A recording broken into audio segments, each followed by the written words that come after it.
हामी सबै चिसा कपडा हौं जीवनको तारमा झुन्डिएका। हामी सबै चिसा कपडा हौं जीवनको तारमा झुन्डिएका।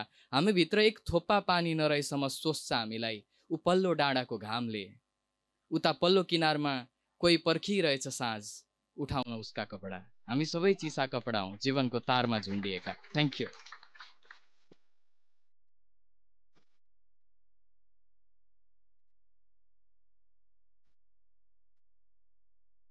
अझै लागिरहन्छ मलाई नगएकी भए हुन्थ्यो तिमी त्यसरी। अझै लागिरहन्छ मलाई नगएकी भए हुन्थ्यो तिमी त्यसरी। तिमी जान्छेउ जस्तो लागेको थियो गएँ भनेर।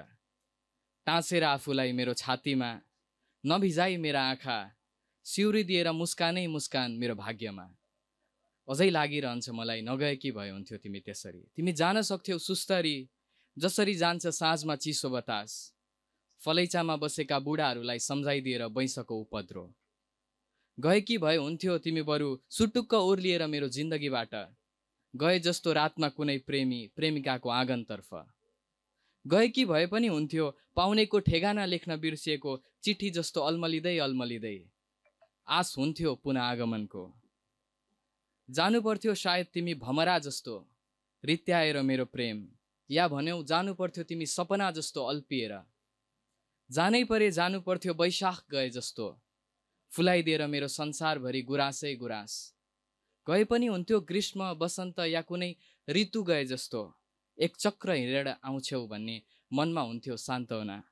नभनौँ कसरी म यति भन्दा भन्दै तिमी गएपछि म बिथोलिएको छु, म पिरोलिएको छु। यतिका थिए जाने सुन्दर सुन्दर बाटाहरू, तर तिमीलाई जानु रहेछ तुफान गए जस्तो मलाई सोत्तर बनाएर। रहर रहेछ तिमीलाई जाने बाढी गए जस्तो मेरो सपनाको संसार डुबाएर। यी त सबै भन्ने कुरा भए, पहिलो कुरा त मलाई लाग्छ तिमी जाँदै नगएकी भए हुन्थ्यो। Thank you.